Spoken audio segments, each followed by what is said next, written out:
हाँ देखिए ये बताते हैं इक्वेशन ऑफ प्लेन, ये तो समझ गए इक्वेशन ऑफ प्लेन हम लोग आज पढ़ रहे हैं, जिसमें पढ़ रहे हैं नॉर्मल फॉर्म।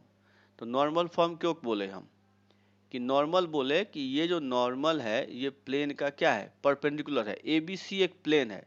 ये जो है ना आप समझिए 3 डायमेंशनल में, जैसे घर में है ना किसी कोना में आप मान लीजिए एक लाए लकड़ी का तख्ता और लगा दिए, तो ऐसे रखा हुआ है, क्या ये समझ में आ रही है? अच्छा हाँ सर। हाँ वैसे रखा हुआ है। उसका ओरिजिन से डिस्टेंस आपका डी है, ठीक है। और एन यस कैप, सर। हाँ एन कैप हो गया यूनिट वेक्टर। तो अब इस पर एक पॉइंट ले लेंगे क्योंकि लोकस निकालना है, तो एक पॉइंट ले लिए जिसका आर ले लिए। तो यहाँ से एन पी इस प्लेन पे है, एन उसका परपेंडिकुलर है, तो यहाँ से दोनों का डॉट प्रोडक्ट क्या होगा, जीरो होगा। अब एन पी को O P minus O N dot O N लिख दिए।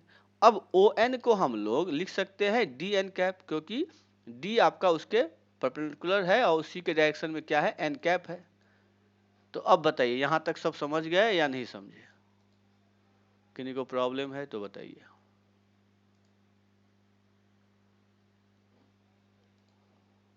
मयंक अभी आप आए हैं तो देख लीजिए इक्वेशन ऑफ प्लेन शुरू किया है, नॉर्मल फॉर्म है, इसमें क्या क्या गिवन है। तो ये प्लेन जो है सो ओरिजिन से डी डिस्टेंस पे है, और एन कैप एक ऐसा वेक्टर है जो इस प्लेन का परपेंडिकुलर है। तो यस यहाँ सर। हाँ ओ एन हो गया आपका डी एन कैप। अब एन पी या ओ एन परपेंडिकुलर होगा, अब एन पी को लिख दिया O P minus O N. अब ओ एन की वैल्यू यहाँ पर रख देंगे, तो ये हो जाएगा। सर हाँ बोलिए। सर ओ एन भी तो एन कैप के ही डायरेक्शन में होगा। हाँ ओ एन तो एन कैप के डायरेक्शन में है, ठीक तो है। यस। हम्म, सर एक मिनट लिख लेता हूँ सर। हाँ लिख लीजिए।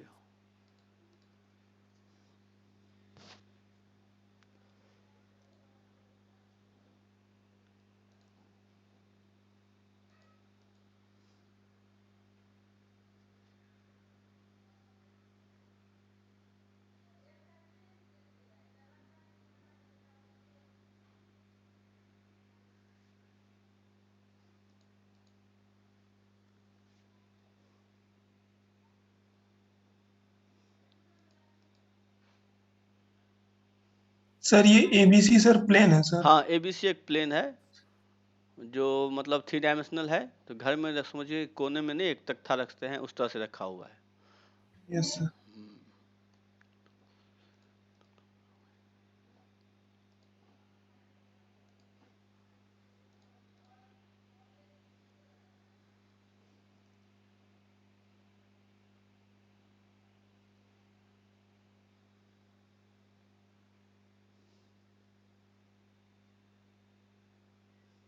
हो जाएगा मयंक तो बता दीजिएगा।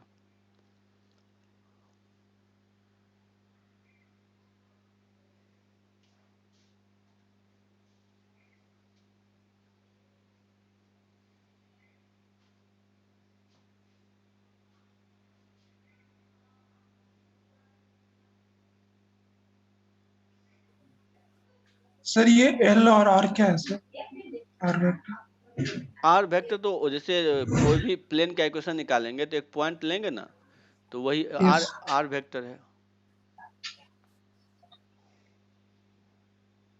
यस सर हो गया। चलिए तो इसको लिख दीजिए R minus D N cap dot D N cap equal to zero. फिर लिख दीजिए R minus D N cap dot D तो हट जाएगा, तो ये होगा R dot N cap minus D equal to zero. तो R dot N cap equal to D. तो यही हो गया equation of plane in vector form. ये वेक्टर फॉर्म का हुआ। अब अगर इसी को कार्टेशियन में लिखना है तो देखिए कैसे लिखते हैं। तो कार्टेशियन में कैसे लिखेंगे, तो कार्टेशियन में कुछ इस तरह से लिखेंगे कि आर को ले लेंगे x I plus Y J plus Z के, ये हो गया आपका आर। अब यहाँ पर एन, एन को ले लीजिए L I plus M J plus N के।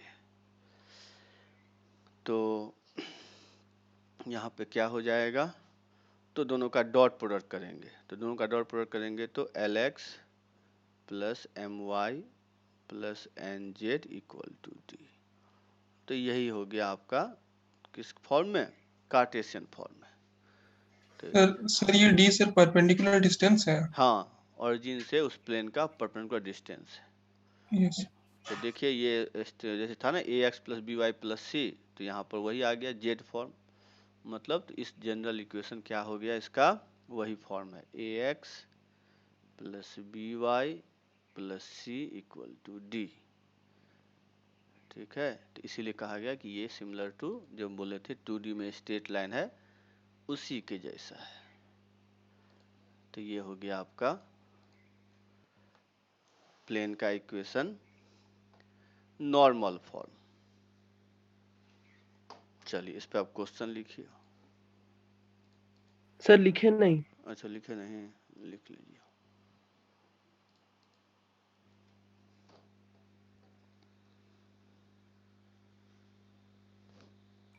सर एनजेड को सर सी ले लिया सर, जेड तो सर वेरिएबल होगा ना सर। नहीं नहीं, सी जेड, जेड छूट गया है, सी जेड होगा,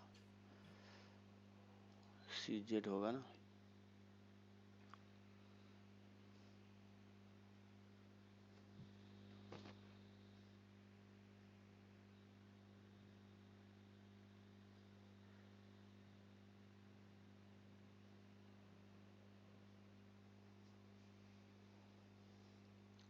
हो गया होगा। हाँ सर हो गया। चलिए तो क्वेश्चन लिखिए अब, find equation of plane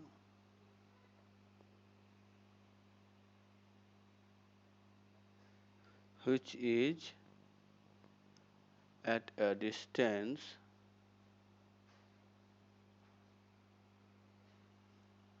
4/3 from origin and is normal and its normal, मतलब लिख लीजिए तो क्या, find equation of plane which at a distance इतना from origin and normal, इसको हटाइए तो, and normal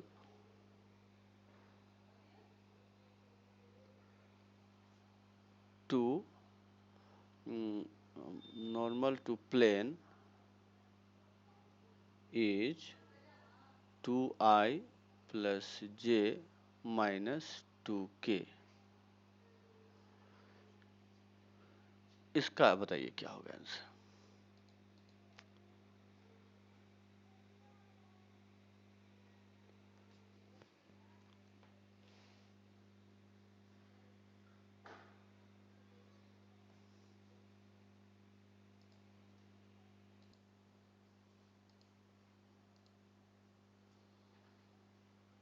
ये तो समझ में आ गया ना सबको, कि मतलब इसको हम डॉट करके कर दिए हैं। चलिए सेकेंड फॉर्म लिखते हैं।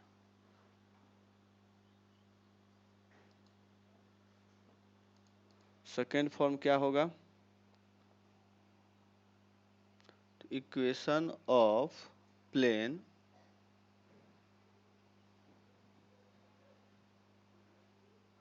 passing through a given point and normal to a given vector।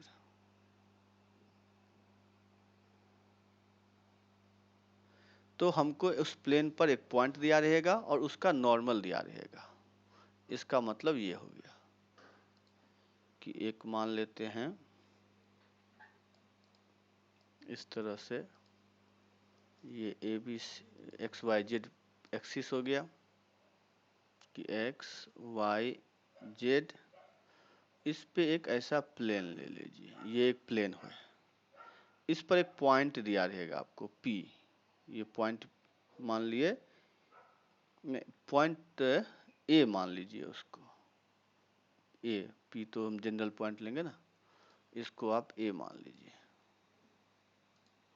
कि ये पॉइंट ए हो गया, ए आपका गिवन है, ठीक है। तो ए का जो वेक्टर होगा वो क्या होगा, ए वेक्टर।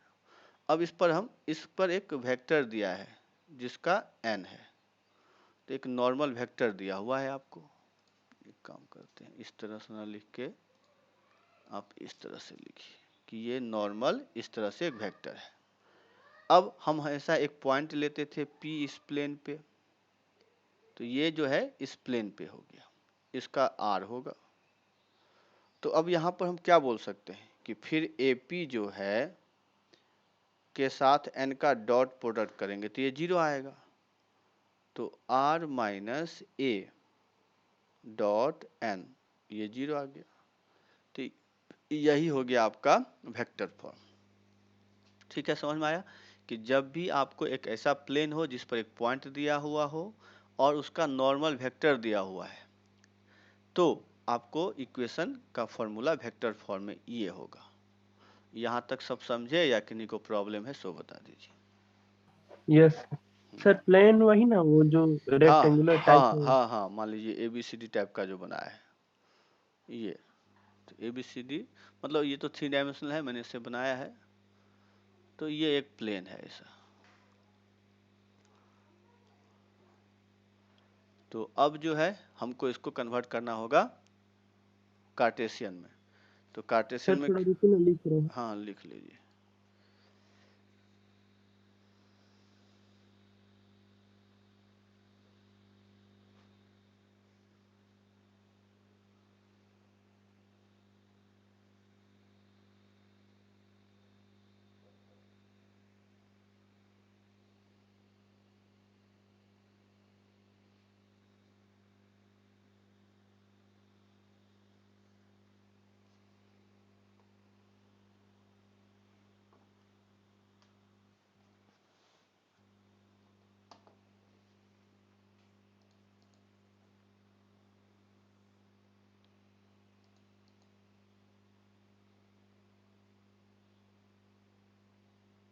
हो गया।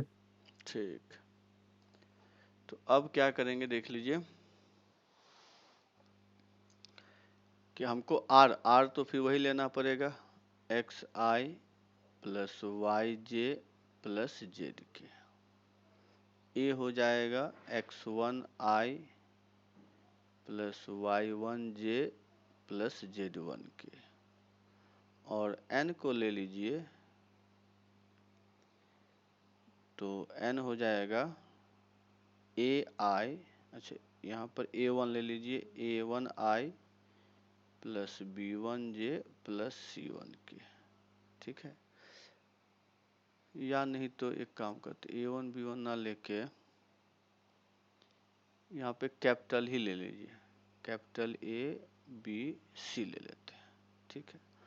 तो अब हम पुट करेंगे तो क्या हो जाएगा, यहाँ x minus x1 A plus y minus y1 B और z minus z1 C equal to 0। तो ये आपका हो गया इक्वेशन ऑफ प्लेन। जब भी आपको एक पॉइंट दिया हो और एक नॉर्मल वेक्टर दिया हो तो आपका वेक्टर फॉर्म में ये हो गया और कार्टेशियन फॉर्म में ये हो गया। तो ये याद रखिएगा कि जब भी नॉर्मल वेक्टर दिया हुआ हो, एक पॉइंट दिया हो, तो आपको ये फॉर्मूला लगाना है। ठीक है, सब समझ गए? किन्हीं को प्रॉब्लम है तो बता दीजिए।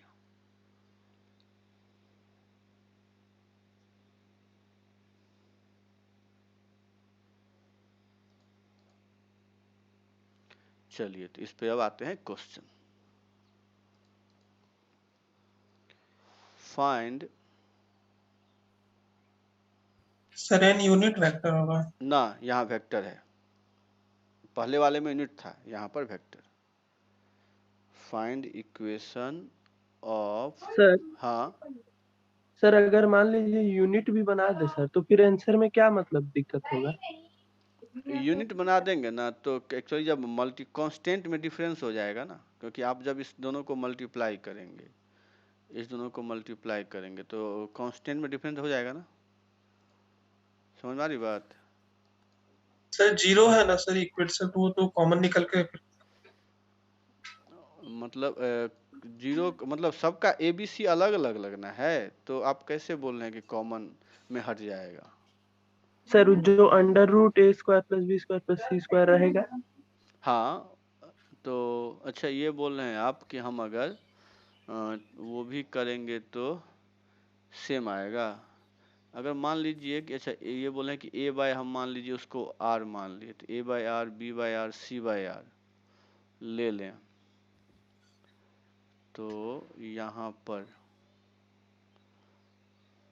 लेकिन ये ध्यान रखिएगा कि ये अब आंसर वो सेम आए चाहे अलग आए वो मतलब नहीं है, मतलब ये चीज़ है यहाँ पर आपको वेक्टर रखना है। समझ में आ रही बात? इस केस में अब आंसर जो आए वो तो देखना पड़ेगा, लेकिन यहाँ पे आपको वेक्टर लेना होगा। हाँ बोलिए प्रतीक। सर तो कुछ भी हो सकता है ना सर, वेक्टर यूनिट भी हो सकता है और मैग्नीट्यूड कुछ और भी हो सकता है ना। यूनिट, हाँ यही तो हमको भी लग रहा है, तो वही तो सॉल्व करके देखना पड़ेगा। तो यहाँ पर लेकिन आपको वेक्टर लेना है, आपको यूनिट वेक्टर नहीं लेना होगा, ये ध्यान रखिए।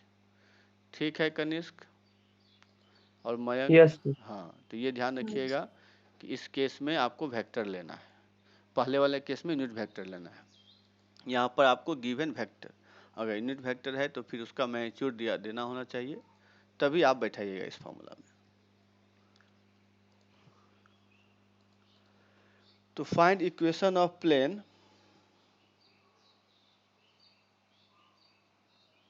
passing through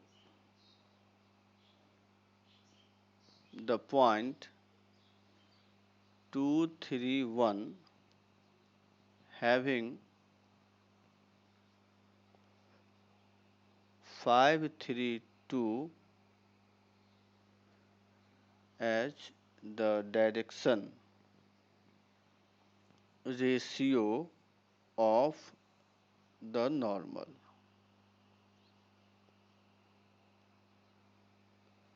to the plane।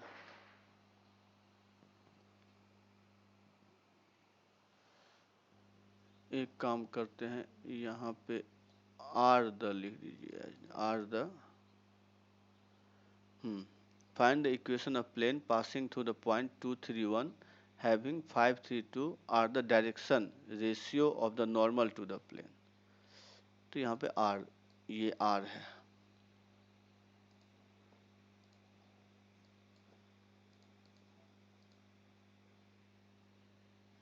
सही है, आयुषी आपका यही आंसर होगा।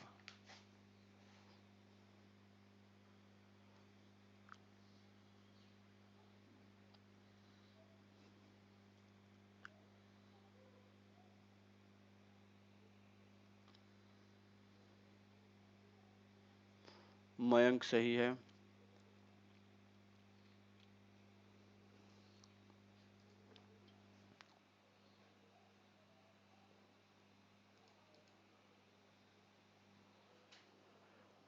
तो देख ही रहे कितना आसान है, ये हो जाना चाहिए सबको। कि आपको क्या करना है, 5x minus 2, 3y-3 plus 2x minus 1 equal to 0। अब इसी को सॉल्व कर लीजिए, तो 5x प्लस 3y, सॉरी यहाँ z होगा ना, प्लस 2z इक्वल टू 21। तो यही आपका आंसर आ गया। ठीक है कनिष्क, तो सिंपल सा, इस सब आपको याद रखना है, बहुत ही आसान है, आप ऐसे कर सकते हैं। चलिए नेक्स्ट क्वेश्चन चलते हैं। नेक्स्ट क्वेश्चन है, the foot of the perpendicular drawn from the origin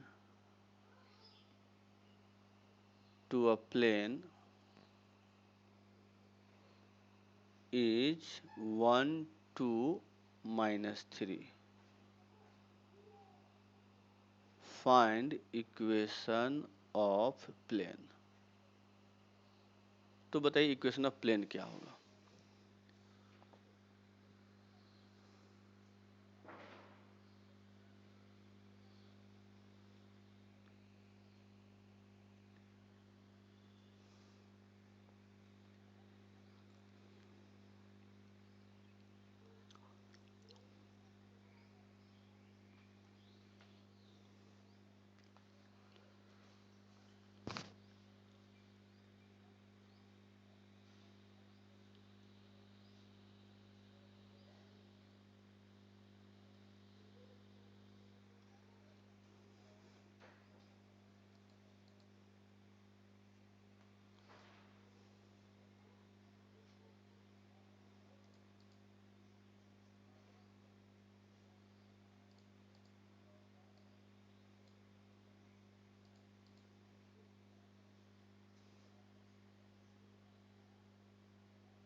Mayank आपका तो सही है।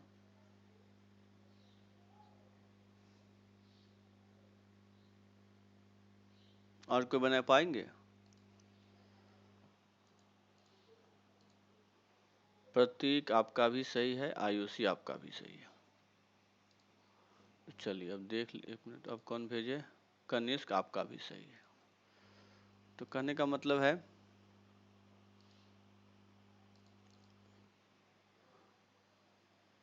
कि क्या करना है, यहाँ पर देख ही रहे हैं कि यह जो है सो ये पॉइंट है, कोई मान लेते हैं P जो कि ओरिजिन दे दिया है, और इस पर कोई पॉइंट M है जो 1 2 -3 है। तो यही एक प्लेन है, ये जो बनाया मैंने यही एक प्लेन है, इसी का इक्वेशन निकालना है। तो अब देख लीजिए PM तो इसका परपेंडिकुलर है, तो इसका डायरेक्शन रेशियो क्या होगा? तो डायरेक्शन रेशियो ऑफ PM तो ये हो जाएगा 1 2 -3। अब हमको इसका एक परपेंडिकुलर वेक्टर मिल गया और एक पॉइंट तो दिया ही हुआ है, तो इक्वेशन क्या हो जाएगा?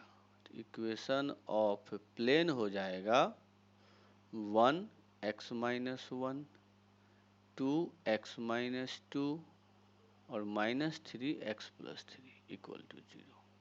बस इसी को सॉल्व कर लीजिए, आंसर आ जाएगा। सर वाई जेड ना? और सॉरी, हम x ही कर रहे हैं, क्या कर रहे हैं, ये वाई जेड होगा, सही बोले। तो ये y और ये z होगा।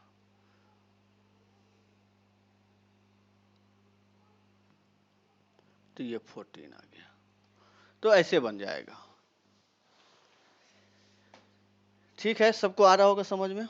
यही होता है, थोड़ा सा इजी समझ के देखिए, थोड़ा ध्यान उधर चला जाता है तो लिखा जाता है कुछ, इसलिए कहा गया इजी क्वेश्चन में गलती होने के ज़्यादा चांस हो जाते हैं, क्योंकि अच्छे क्वेश्चन को लोग अच्छा से बनाते हैं।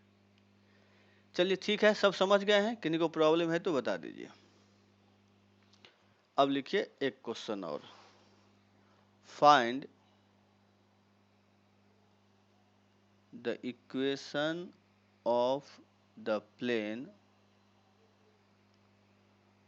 such that image of point 1 2 3 in it is -1 0 1।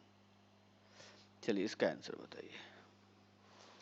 पहले था फुट ऑफ परपेंडिकुलर, अब इमेज दे दिया है।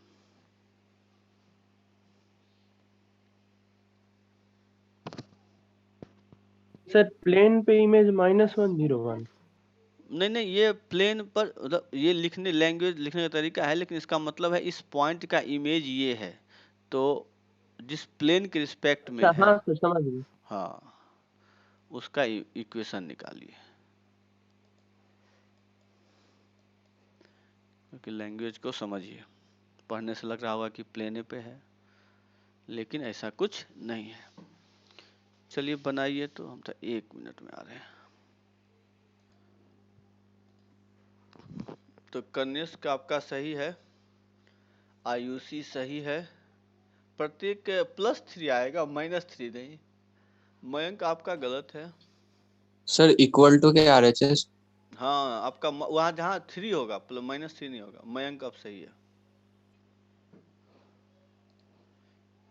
क्योंकि ये ऐसे बनेगा ना, आपको ये पॉइंट मान लीजिए P जो कि दे दिया गया है 1 2 3।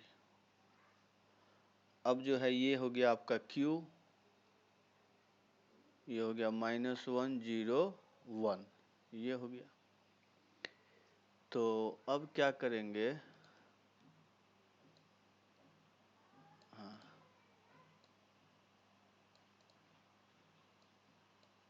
ये हो गया।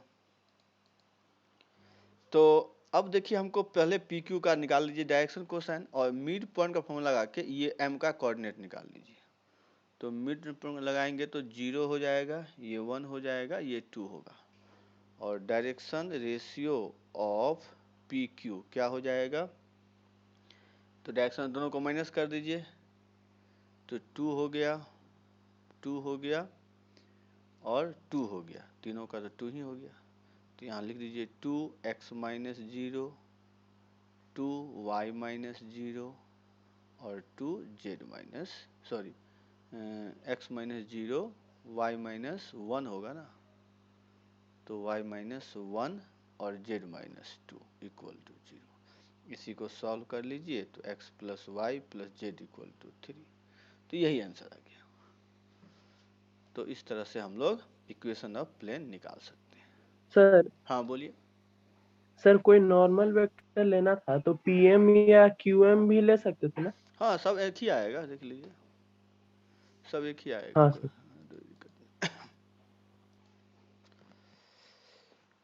अब लिखिए इक्वेशन ऑफ प्लेन तीसरा फॉर्म। सर प्रीवियस पेज देखें। हाँ देख लीजिए।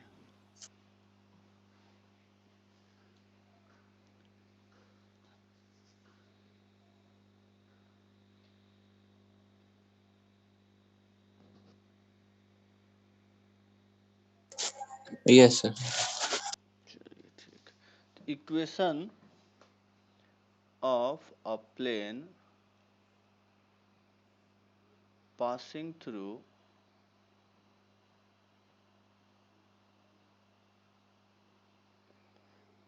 through three given point,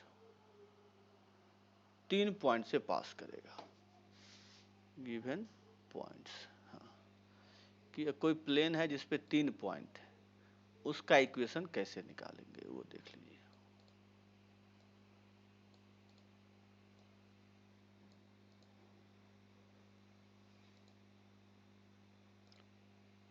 मान लेते हैं ऐसा कोई प्लेन है, इस प्लेन में आपका 3 पॉइंट है, तो एक पॉइंट मान लेते हैं कि यहाँ पे है, उसको ज्वाइन किए एक ओरिजिन से, दूसरा यहाँ पे है और तीसरा है यहाँ पे, ठीक है। और हम एक हमेशा P पॉइंट लेंगे, तो चारों को मिला दिए, तो ये हो गया P पॉइंट, ये तीनों गिवन है, इसको Q R S, इसको आप, तो ये आपको तीनों Q R S दिया हुआ है, P हमने ले लिया, तो इसको मान लेते हैं A, ये हो गया B, ये हो गया C वेक्टर, और ये तो R होगा, ठीक है। तो अब देखिए हमको क्या करना है प्लेन के इक्वेशन के लिए, कि हमको पहले किसी दो का डॉट क्रॉस करना पड़ेगा। तो अगर हम Q के साथ R, ठीक है, QR और QT, एक मिनट,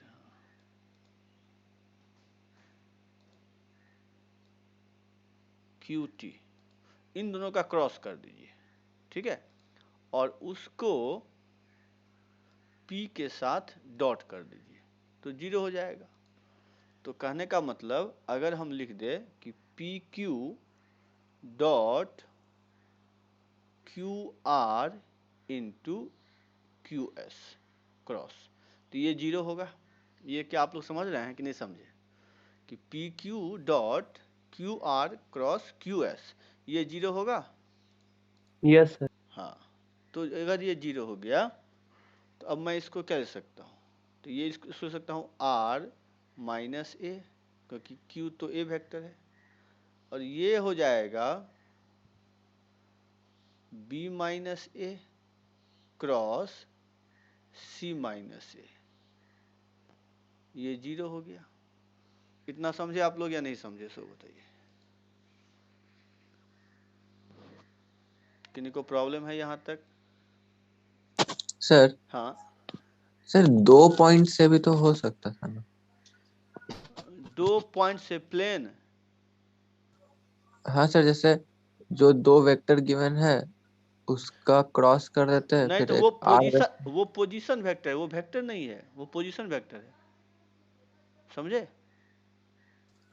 तो पोजीशन को क्रॉस नहीं करते, ये तो मालूम है। क्या सर प्रतीक? क्या बोला?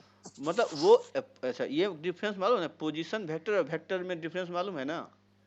यस सर, जैसे पोजीशन वेक्टर हुआ किसी पॉइंट का ओरिजिन्स के मतलब रिस्पेक्ट में। एक पॉइंट, एक समझिए ना, एक पॉइंट, सिंपल एक पॉइंट, तो पॉइंट को, यस सर। पॉइंट एक वेक्टर तो है नहीं, तो मतलब पॉइंट को क्रॉस नहीं करते हैं, ये तो मालूम है। हाँ सर। हाँ, तो इसीलिए ये जो है, आप यहाँ से आप ये मत समझिए कि बी क्रॉस सी कर देंगे, आप ऐसा ही ना बोल रहे थे? Yes sir. हाँ, समझ में आ गया? Yes sir. चलिए ठीक है, अब इसी को सॉल्व कर लेते हैं। तो इसको अब देखिए हम इधर लिखते हैं, तो यहाँ पे लिख लीजिए आर डॉट बी, मतलब क्या था, B minus A cross C minus A, ये था। और इसको इक्वल टू कर दीजिए A dot B minus A cross C minus A, ऐसे भी लिख सकते हैं। ठीक है, इतना आप समझ गए होंगे आप लोग कि हम ऐसे लिख सकते हैं। ठीक है, इस दोनों के साथ अलग अलग क्रॉस करके माइनस था इक्वल टू कर दिए। अब देखिए, अब इसको मैं क्या लिख सकता हूँ, तो ये देखिए, इसको मल्टीप्लाई करके पहले बताया था, ये आप लोग चेक कर लीजिए। बी फिर ए क्रॉस बी हो जाएगा, बी क्रॉस सी प्लस ए क्रॉस बी फिर सी क्रॉस ए, ये हो गया। और यहाँ पे क्या हो जाएगा, तो ए डॉट यहाँ भी वही हो जाएगा, बी क्रॉस सी फिर ए क्रॉस बी फिर सी क्रॉस ए। तो इसको अब क्या लिख सकता हूँ, देख लीजिए, आर बी सी लिख सकता हूँ, फिर हो जाएगा ये R A B, box product याद कीजिए, फिर होगा R C A equal to A B C. तो ये हो गया इक्वेशन ऑफ प्लेन जब 3 पॉइंट दिया हुआ हो। क्या आप लोग समझे या नहीं समझे, सो बता दीजिए। तो ये हो गया इक्वेशन ऑफ प्लेन जब 3 पॉइंट आपको दिया हुआ हो। तो ये हो गया वेक्टर फॉर्म। आरएचएस में केवल एबीसी होगा, सबको आ रहा है समझ में? और दोनों टर्म 0 हो जाएगा, क्योंकि तो वहाँ ए है तो दोनों सेम हो गया तो 0, और लास्ट वाले में भी ए है तो 2 सेम हो गया तो 0। ठीक है ना? क्या कनिष्क? हाँ सर। चलिए, तो ये हो गया वेक्टर फॉर्म। अब आ जाते हैं कार्टेशियन फॉर्म। सर लिख रहे। अच्छा, लिख रहे हैं, लिख लीजिए।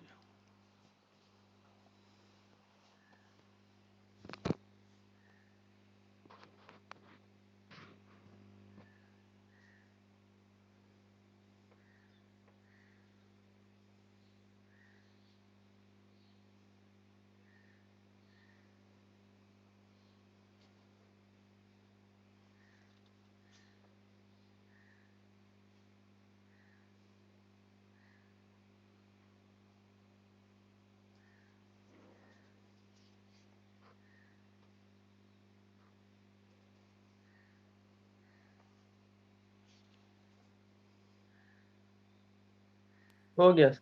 ठीक,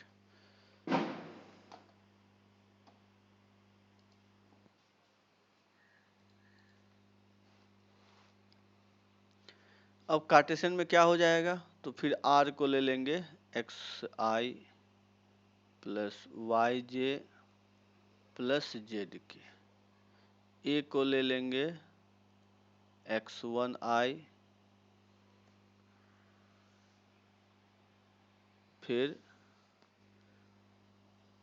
y1 जे z1 के, ये हो गया। एक मिनट रुक जाइए तो, हाँ,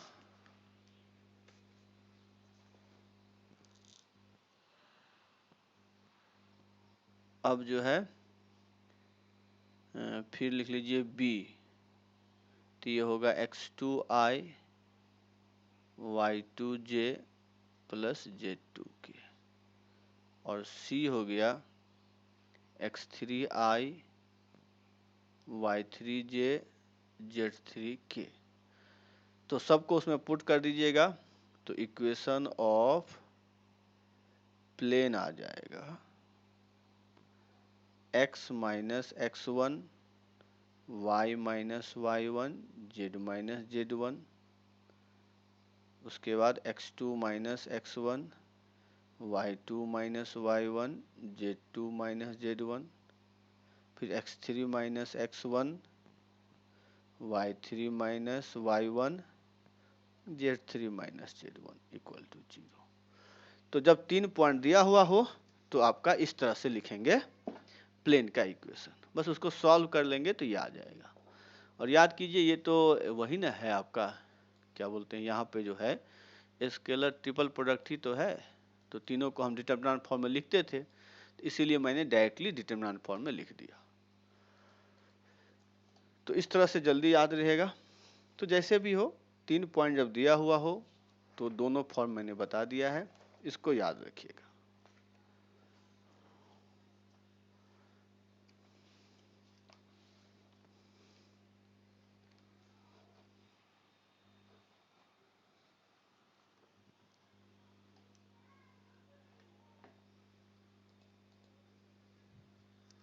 ठीक है, सब लिख लिए, अब इस पे क्वेश्चन बनाइए।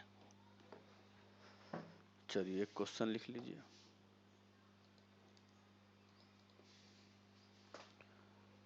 Find equation of plane. Sir एक मिनट प्रीवियस पेज पे। अच्छा प्रीवियस पेज,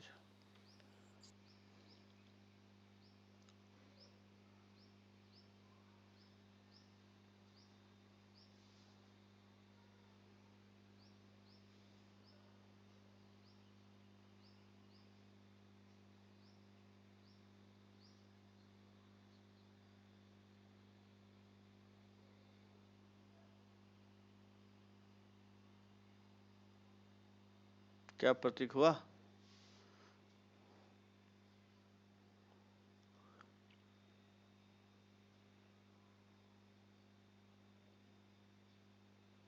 यस सर हो गया।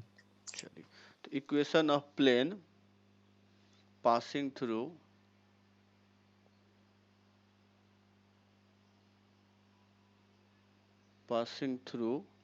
पॉइंट ए विथ पोजीशन, एक मिनट गलती हो गया ना, पासिंग थ्रू, ये तो दूसरा चीज हम लिखने लगे। Passing through the point 2 2 -1 3 4 2 and 7 0 6। इसका आंसर बताइए क्या होगा?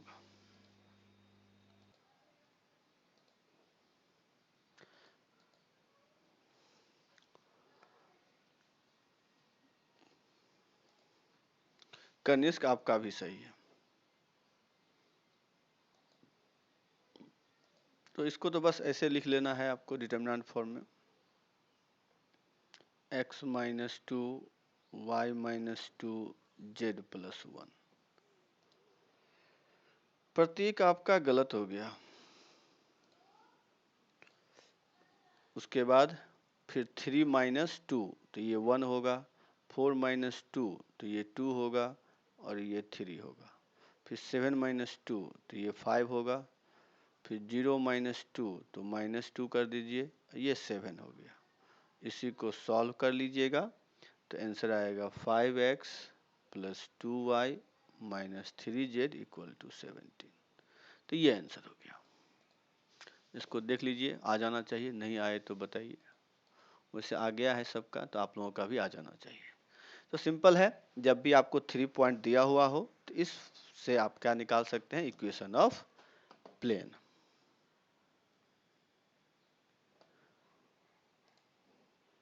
ठीक है, चलिए तो अब जो है हम, चलिए यस बेटी आपका भी तब सही है। तो अब आ जाते हैं इक्वेशन लिखिए अब नेक्स्ट फॉर्म कि इक्वेशन ऑफ, कितना फॉर्म है सर? मेन 3 तो यही था, अब जो है सो एप्लीकेशन है कि मतलब अदर फॉर्म में भी रहे तो कैसे निकालेंगे। Equation of plane passes through, that लिख लीजिए, that passes through A and parallel to B and C, कि एक ऐसा प्लेन है जो आपका A से पास कर रहा है और B और C के पैरेलल है, तो उसका इक्वेशन क्या होना चाहिए। तो ये आप लोग खुद बताइए तो अब क्या होगा।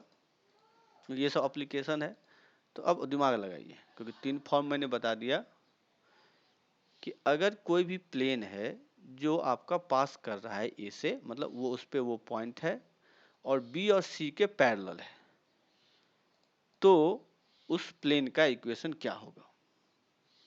सर बी और सी दोनों के पैरेलल है। हाँ, दोनों के पैरेलल है, दो पैरेलल है, दो वेक्टर के पैरेलल है और उस पे एक पॉइंट है, तो उस प्लेन का इक्वेशन क्या होगा। मतलब सर बी और सी भी तो पैरेलल होगा। बी और सी भी पैरेलल मतलब, अच्छा ये बोल रहे हैं कि बी और सी भी, नहीं नहीं नहीं, बी और सी पैरेलल नहीं है, बी और सी दो अलग अलग है, समझे प्रतीक, ये मत समझिएगा कि बी और सी पैरेलल है। बी और सी दो वेक्टर है जिसके पैरेलल में प्लेन है, समझ गए। कि मान लेते हैं ऐसा एक प्लेन है, अब एक बी ऐसा ले लीजिए, सी ऐसा ले लीजिए कि ये बी वेक्टर है, ये सी वेक्टर, इन दोनों के पैरेलल ये प्लेन है और इस पर एक पॉइंट ए है, तो अब इस प्लेन का इक्वेशन क्या होगा।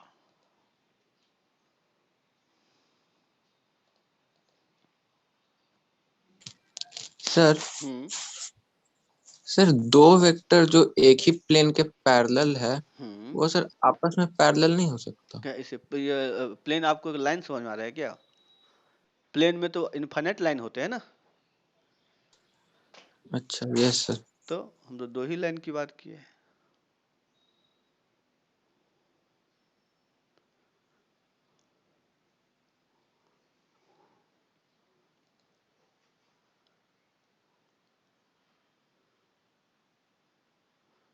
लाई मतलब उस लाई मत बोलिएगा कि मतलब वो उसके पैरेलल है, तो पैरेलल आप बोलेंगे कोलिनियर की तरह उस क्वेश्चन को बनाते हैं, लेकिन इसका मतलब ये नहीं कि बी और सी उस प्लेन में है, लेकिन प्रॉब्लम सॉल्व में हम उसी तरह का यूज करते हैं। Yes sir. सर मतलब अगर बी और सी फ्री वेक्टर है तो हाँ हाँ हाँ, कोप्लेनर तो मैथ में तो फ्री वेक्टर ही पढ़ते हैं, तो फ्री वेक्टर है तो आप उसको लाइव ही करा सकते हैं, कोई दिक्कत नहीं है।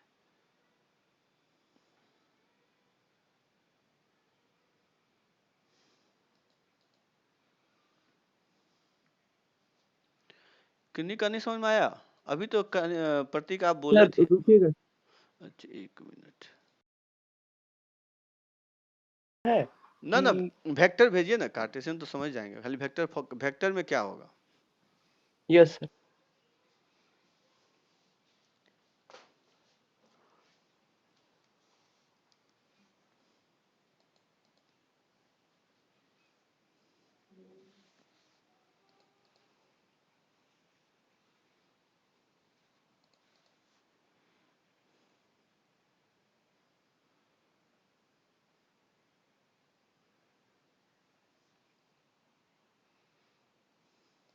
सर आर कोई पॉइंट है प्लेन पे सही है, और ए जो है सही है कनिष्क आपका, सही है कि इस पे आपने क्या किया, आर एक ले लिया है पॉइंट, तो ये जो मान लीजिए पॉइंट ए पी है जिसका आर है वेक्टर, इसका तो ए था, तो ये जो ए पी है, ये अगर इसको हम क्रॉस करेंगे बी और सी के साथ तो ये 0 आ ही जाएगा ना, तो हो गया यही आंसर। आयुषी आपका भी सही है, सर ये कैसे होगा। क्योंकि ए पी उस प्लेन में है और बी और सी को क्रॉस करेंगे तो एक ऐसा वेक्टर मिलेगा जो परपेंडिकुलर होगा, समझ गए जो आप बोले थे, याद कीजिए कुछ देर पहले। क्या प्रतीक समझे? सर बी और सी दोनों के परपेंडिकुलर वो वेक्टर आया बी हाँ क्रॉस सी। हाँ, तो वो इस प्लेन के भी परपेंडिकुलर होगा। समझ गए सर। ठीक, तो इसी को आप ऐसे भी लिख सकते हैं कि r minus A dot B cross C. तो ये हो गया आपका वेक्टर में। और कार्टेशियन में, अगर हम कार्टेशियन में क्या होगा वो देख लीजिए। ये तो हो गया वेक्टर फॉर्म। कार्टेशियन में क्या होगा कि r को ले लीजिए X I plus Y J plus Z K, और b को ले लीजिए A one I plus B one J plus C one K, और c को ले लीजिए A two I B two J C two K, और a को ले लीजिए, a वेक्टर को X one I Y one J Z one K. तो इक्वेशन क्या हो जाएगा?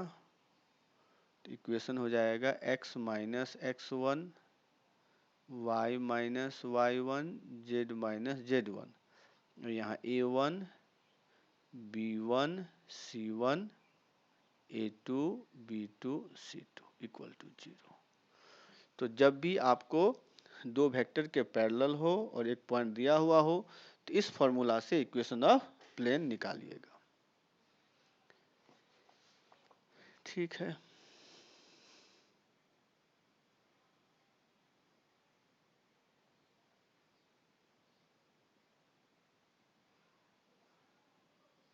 चलिए हो गया।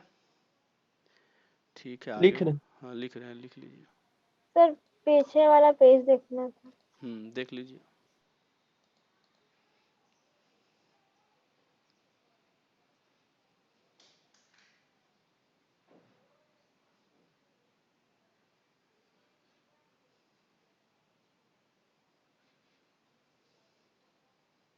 हो गया सर। इसको एक चीज ऐसे भी लिख सकते थे, याद रखिएगा कि r minus a equal to lambda b plus mu c, ऐसे भी लिख सकते हैं। तो r equal to a plus lambda b plus mu c. तो इस फॉर्म में भी अगर मान लीजिए कोई प्लेन आपको इस तरह से लिखा मिले कि r equal to a plus lambda b, तो आप वही समझिएगा। इसका मतलब क्या हो गया कि ये b और c के पैरेलल है और a उस पे है। तो ये भी आप लिख के रख लीजिए कि जब भी आपको ऐसे लिखा हो तो आप समझ लीजिए कि ये b और c के पैरेलल है और a उस पे लाई कर रहा है।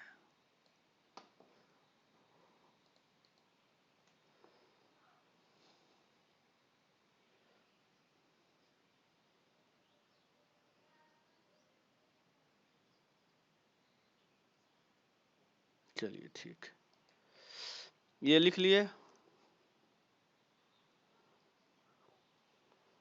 अब आते हैं next form, equation of a plane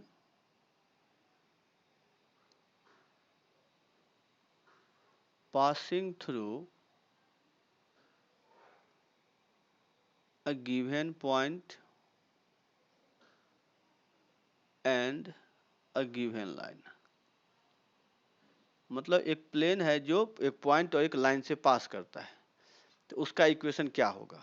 अगर पॉइंट हम ए ले लें और लाइन ले लेते हैं, लाइन जो गिवन है r equal to B plus lambda C. तो अगर किसी भी प्लेन में ये पॉइंट दिया हुआ है और एक ये लाइन दिया हुआ है, तो उस प्लेन का इक्वेशन कैसे लिखेंगे? सो बताइए।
क्या लग रहा है, हो पाएगा या बता दे?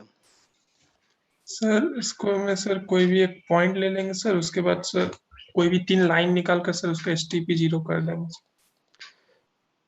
3 लाइन निकाल के बोलेंगे। सिंपल देखिए ना, यहाँ पे आपको इसमें क्या करना है, एक कोई प्लेन में आपको 2 पॉइंट दिया है, एक वेक्टर दिया है, तो आप पहले एक वेक्टर निकाल लीजिए। तो एक वेक्टर 2 पॉइंट को माइनस कर दीजिए तो वेक्टर मिल गया। अब इसको C के साथ क्रॉस करिए और इसको फिर R-A कर दीजिए, तो हो तो गया। समझे? सर एक बार और बताएं। हाँ, मतलब हमको 2 वेक्टर चाहिए था, तो एक तो C वेक्टर है ही और 2 पॉइंट दिया है, तो 2 पॉइंट को माइनस करने से एक वेक्टर मिलेगा ना, तो उस दोनों को क्रॉस करेंगे तो एक ऐसा वेक्टर मिलेगा जो प्लेन का परपेंडिकुलर होगा, उसको R-A से डॉट कर दीजिए, तो यही हो गया। यस सर, समझ गए। हाँ, तो ये हो गया आपका, जब भी एक पॉइंट दिया हो, एक लाइन दिया हो, तो इस तरह से आप ये प्रूफ भी करने बोलेगा कि proof that this point lie this plane, तो आप ऐसे प्रूफ भी कर सकते हैं। ठीक है, सर हाँ बोलिए। सर सपोज जो प्लेन है हम्म उसमें सर एक वेरिएबल पॉइंट एल है, सर ऐसा लिख वेरिएबल पॉइंट एल है, तो वो तो आर हो गया, आप फिक्स पॉइंट बोलिए ना। सर आर तो एक गिवन है ना सर कि एक आर ही आर लाइन। आर गिवन कहाँ, आर ही तो वेरिएबल है, एक्स वाई जेड है वो, आर ही ना वेरिएबल, आर ही तो वेरिएबल है ना, एक्स वाई जेड, आर कहीं ले सकते हैं। अच्छा यस सर। हाँ, आर फिक्स तो है नहीं, वही तो एक्स वाई जेड है। तो ये आपका इस तरह से याद रखिएगा कि जब भी आपका इस तरह से हो, मतलब इसको अगर कार्टेशियन में लिखना चाहें तो क्या हो जाएगा, x minus x1, y minus y1, z minus z1, फिर x2 minus x1, y2 minus y1, z2 minus z1, और यहाँ पर a1 b1 c1, ये 0 हो गया। तो इसमें तो एक जो गिवन है वो हो गया आपका x1 y1 z1, और ये जो एक लाइन दिया रहेगा उसमें आ जाएगा x2i plus y2j plus z2k plus lambda a1i plus b1j plus c1k। तो अगर ये दोनों एक प्लेन में है तो आपका प्लेन का इक्वेशन इस तरह से हम लिख सकते हैं। ठीक है, इतना समझ गए सभी? अब आइए आगे। प्रीवियस पे देख। प्रीवियस पेज देख लीजिए।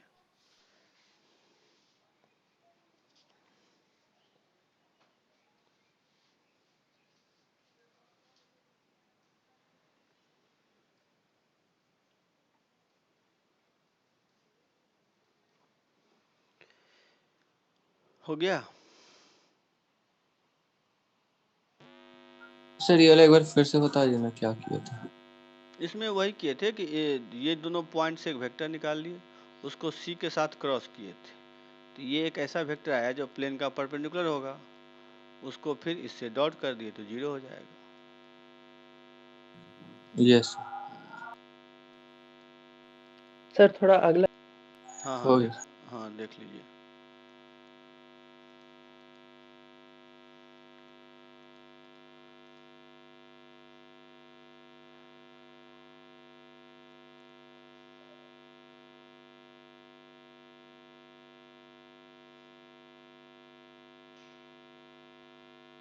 हो गया होगा कनिष्क?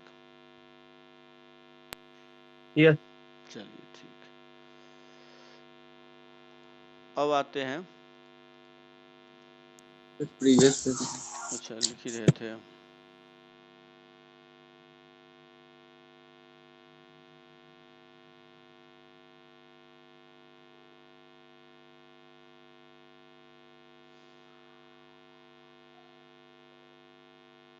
हो गया। ठीक, अब लिखिए equation of plane in intercept form. Intercept form, तो यहाँ पे होगा x by a y by b z by c equal to 1। तो कोई प्लेन है इस तरह से जिसका ये मान लेते x है, ये y है, ये z है, तो ये a है, ये b है, ये c है। अगर तीनों इंटरसेप्ट दिया है तो इक्वेशन इस तरह से होगा। 2D में आपका x by a plus y by b equal to 1 था, यहाँ z बाई सी भी होगा। तो जब भी आपको तीनों इंटरसेप्ट दिया हो तो आप इस फॉर्मूले का यूज करिएगा, इसको लिख लीजिए बस।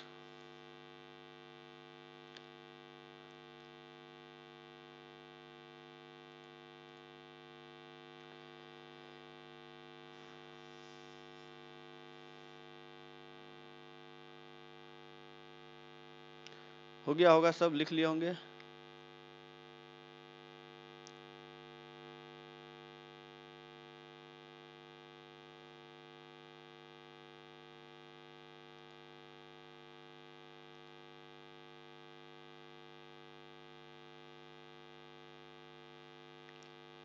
क्या करने इसको हुआ?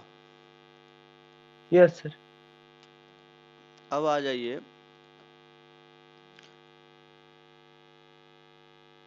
Angle between two plane.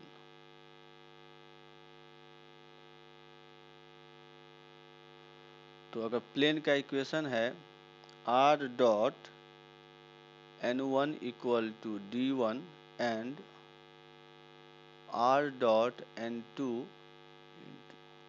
Equal to d2, तो एंड लेट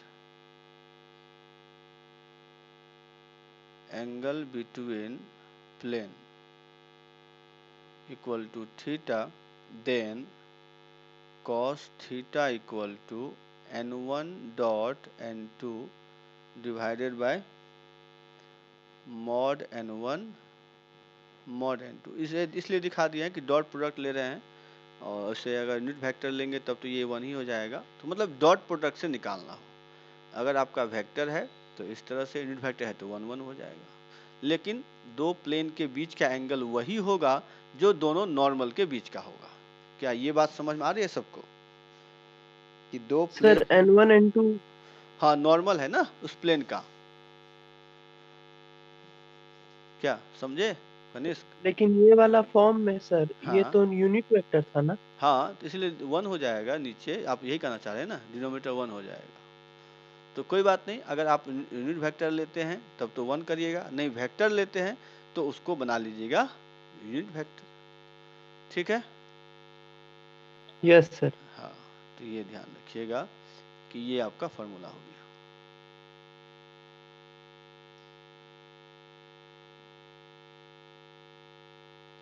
चलिए, तो ये भी आपका लिख रहे हैं सर। हाँ लिख लीजिए कि जब भी दो प्लेन हो तो उसके बीच का एंगल आप निकाल सकते हैं।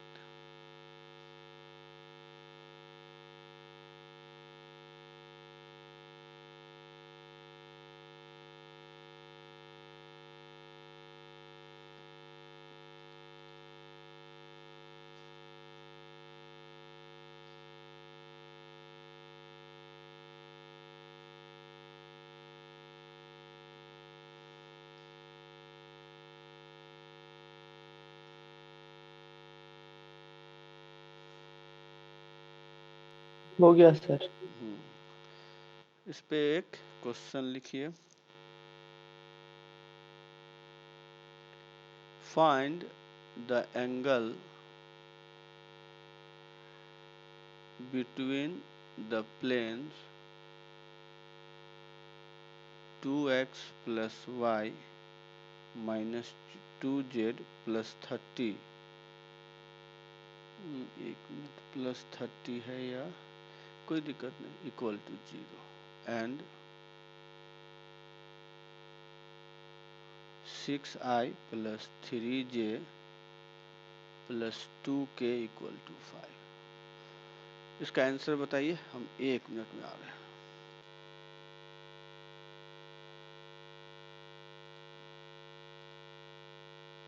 सही है, आयुषी मयंक आप दोनों का सही है। तो सिंपल आपको क्या करना है, यहाँ पे दोनों का डॉट प्रोडक्ट निकाल लीजिए। तो cos थीटा कितना हो जाएगा, तो cos थीटा इक्वल टू तो एक हो जाएगा आपका ये 2 इंटू 6 तो 12 plus 3 minus 4 divided by root under ये तो हो गया 4 प्लस 1 प्लस 4 और फिर रूट अंडर 36 प्लस 9 प्लस 4। तो इसको सॉल्व कर लेंगे तो 11/21 तो हो गया, यही आंसर है। तो सिंपल सर तो वो तो यूनिट वेक्टर नहीं ना? तो यूनिट वेक्टर है या नहीं है, लेकिन अगर हम करेंगे तो क्या होगा, कैंसिल उसको अगर बनाएंगे भी तभी आंसर यही आएगा। यहाँ पे कोई डिवीजन है ना, वो कैंसिल हो जाएगा, समझ गए? सर नहीं समझ में आया। अच्छा अच्छा, देखिए आप मान लीजिए n1 n2 वेक्टर है, ठीक है, ये निकालिए और इसको कर दीजिए यूनिट वेक्टर। अब तो ये दोनों इक्वल ही होगा ना।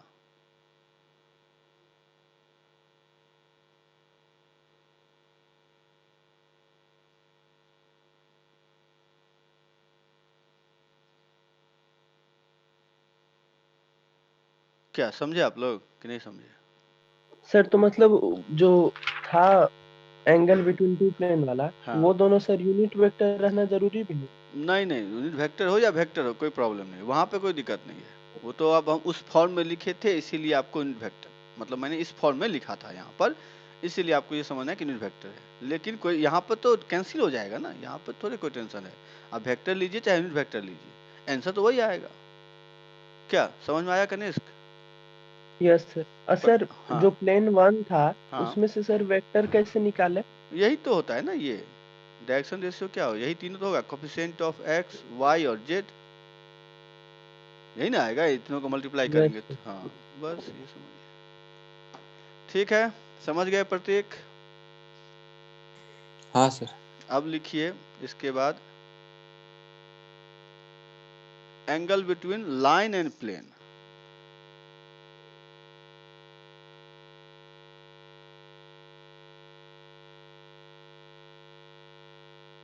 तो लाइन और प्लेन के बीच का हमको एंगल निकालना है। तो मान लीजिए कि एक ऐसा मैंने प्लेन लिया, अच्छा एक मिनट, अब जो है एक लाइन लीजिए इस तरह से, इन दोनों के बीच का हमको एंगल निकालना है, एंगल निकालना है।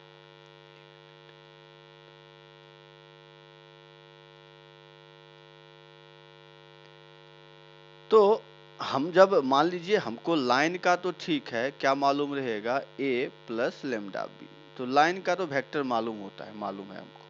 और प्लेन का लेकिन क्या मालूम होता है, प्लेन का तो हमको n मालूम होता है, यूनिट वेक्टर, मतलब नॉर्मल, नॉर्मल का। तो इसका मतलब ये हो गया n और ये हो गया आपका b। तो अगर हम इसके बीच का एंगल निकालेंगे,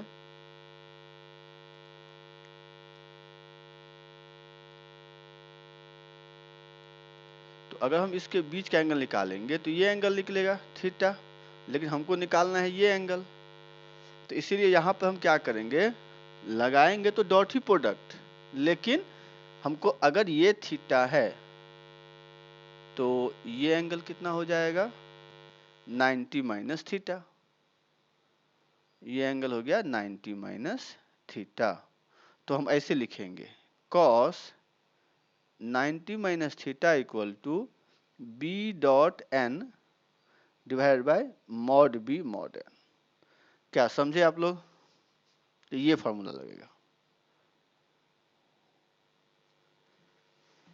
तो यहाँ पे साइन थीटा निकलेगा, मतलब साइन थीटा इक्वल टू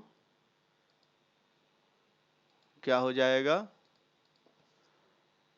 तो b dot n divided by mod b mod n. तो याद रखिएगा कि जब भी अगर दोनों दो प्लेन है तब तो कॉस ही होगा, लेकिन जब लाइन और प्लेन है तो साइन थीटा लगाना होगा। ठीक है, समझ गए सभी? किसी को प्रॉब्लम है?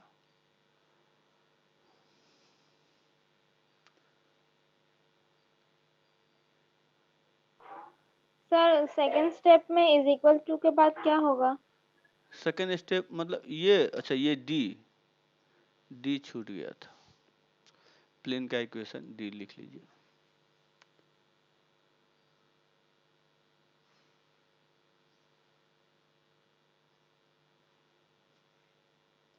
ठीक है, सब लिख लिए होंगे,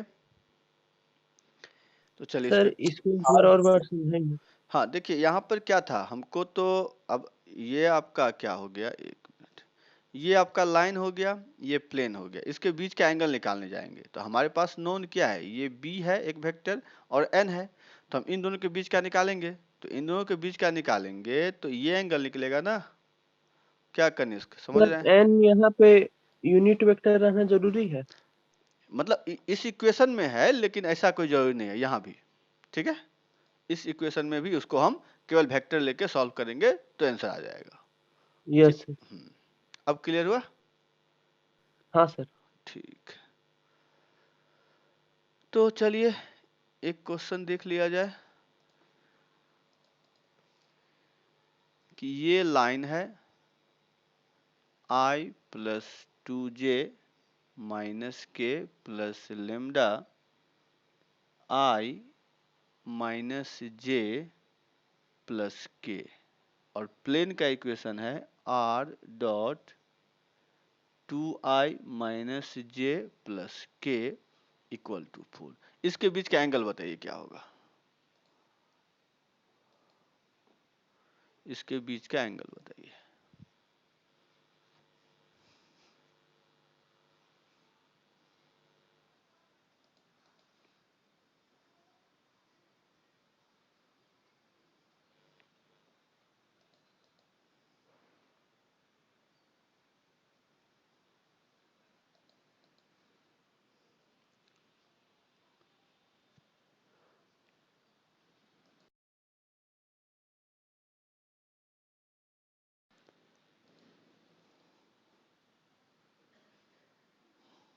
सही है, आईयूसी आपका आंसर यही होगा।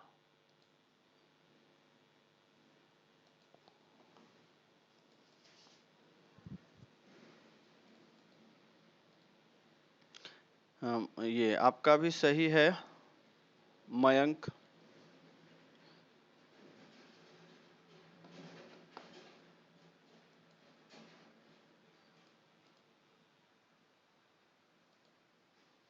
कनिष्क आपका भी सही है,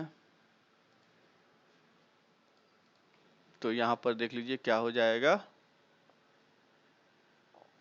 तो साइन थीटा निकाल लीजिए बस। प्रतीक आपका भी सही है लेकिन साइन इनवर्स कर, अच्छा प्रतीक आपका जो है ना गलत आ गया आपका,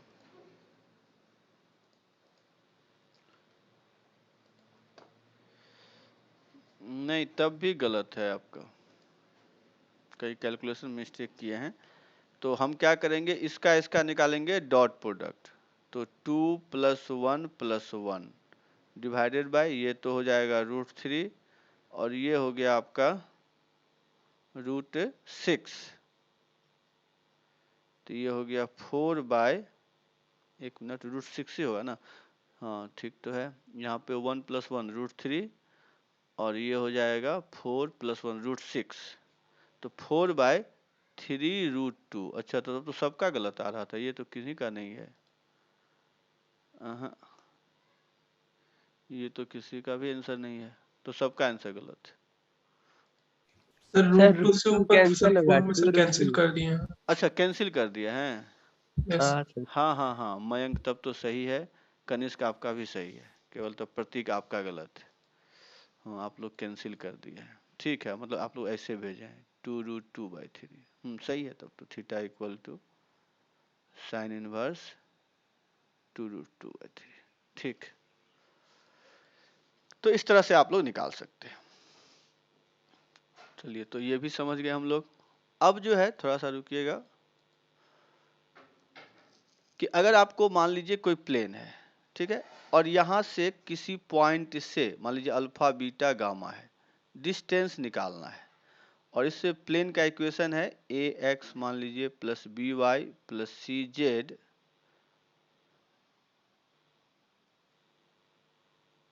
सी जेड इक्वल टू डी, तो इसका फॉर्मूला लिख लीजिए। तो ये सिमिलर टू स्ट्रेट लाइन है।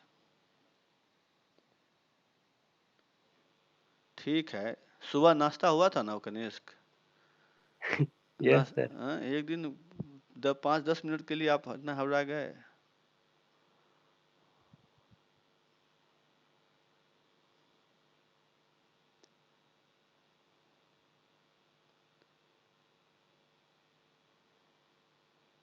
तो ये फॉर्मूला बस होता है, इसको याद रखिएगा कि जब भी आपको किसी भी प्लेन से किसी भी पॉइंट का परपेंडिकुलर डिस्टेंस निकालना होगा तो इस फॉर्मूले का हम यूज करेंगे। क्योंकि आज तो लिख लीजिए, प्रॉब्लम देखेंगे आगे। करने का मतलब इसके बाद जितना भी फॉर्मूला स्ट्रेट लाइन का था, जैसे फैमिली ऑफ लाइन तो फैमिली ऑफ प्लेन, फिर आपका equation of bisector, same concept है, बस सी ज्वाइन कर दीजिएगा। इक्वेशन ऑफ बाइसेक्टर क्या होगा, वैसे फुट ऑफ परपेंडिकुलर का फॉर्मूला क्या होगा, इमेज का क्या होगा, तो सब का फॉर्मूला वैसे ही होगा जैसे हम लोगों ने 2D में पढ़ा था। ठीक है, तो ये लिख लिया आप लोग। अब आ जाइए, अगर मान लेते हैं दो प्लेन है, इसके इंटरसेक्शन से इनफाइनाइट नंबर ऑफ प्लेन पास करेगा, तो उसका इक्वेशन क्या होगा। मान लीजिए ये P1 है, ये P2 है। अब इसके इंटरसेक्शन से हम बहुत सारा पॉइंट प्लेन पास करा सकते हैं ना, तो इसके इंटरसेक्शन से जो प्लेन पास करेगा उसका इक्वेशन क्या होगा। सर इंटरसेक्शन से प्लेन मतलब? हाँ, मतलब मान लीजिए दो प्लेन इंटरसेक्ट किया ना, तो इसके इंटरसेक्शन से बहुत सारे प्लेन पास कर सकते हैं कि नहीं कर सकते हैं। जैसे एक दो लाइन के इंटरसेक्शन से इनफाइनाइट लाइन पास करता है ना। हाँ सर, तो सर जो प्लेन इंटरसेक्ट करेगा तो एक लाइन बनेगा, दो अच्छा हाँ सर, समझ और एक लाइन से इनफाइनाइट प्लेन पास करता है, तो उसका जो मान लीजिए ये P3 है, तो इक्वेशन ऑफ P3, तो यहाँ पर क्या लिखेंगे, P1 plus lambda P2 equal to 0। जैसे वहाँ पर था L1 प्लस लेमडा L2 0, यहाँ पर P1 plus lambda P2 equal to 0। तो इस तरह से लिख सकते हैं। अब जैसे वहाँ पर कंडीशन ऐसा था, वैसे यहाँ भी कुछ कंडीशन होगा, उसका अगर हम यूज करेंगे तो हम इक्वेशन ऑफ P3 निकाल सकते हैं। तो कहने का मतलब है, आप लोग रिवाइज कर लीजिएगा कि फुट ऑफ परपेंडिकुलर का, इमेज का, एक बाइसेक्टर का, वो सब एक उसी तरह का होता है। तो थ्योरी पोर्शन हम करवा दिए हैं, अब इस पे प्रॉब्लम अगले क्लास में करवाएंगे। तो पूरा अच्छा से जैसे मैंने प्रूफ करवाया है अपने से नोट्स बनाइएगा। ठीक है, नोट्स बना करके अच्छे से फिर देख लीजिएगा, क्योंकि अगर ये सब याद है तो क्वेश्चन आराम से बनेगा। तो इसीलिए एक ध्यान रखिएगा कि ये सब चीज़ें याद रहनी चाहिए। तो चलिए इतना ही रहने देते हैं, अच्छे से अगले क्लास में हम लोग क्वेश्चन कराएंगे। कल क्लास रखें कि रहने दें? सर कल छोड़ दीजिए। चलिए ठीक है, तो आप लोग रिवाइज कर लीजिएगा। तो अब तो मैंने प्रॉब्लम ही करवाना है, तो कोई बात नहीं, आगे देखेंगे हम लोग। तो आप लोग थोड़ा सा प्रैक्टिस करिए, क्योंकि जब तो प्रैक्टिस नहीं करेंगे क्वेश्चन नहीं बनेगा। चलिए तो आज इतना ही, सभी को थैंक यू सर। हाँ वेलकम, सभी को बाय।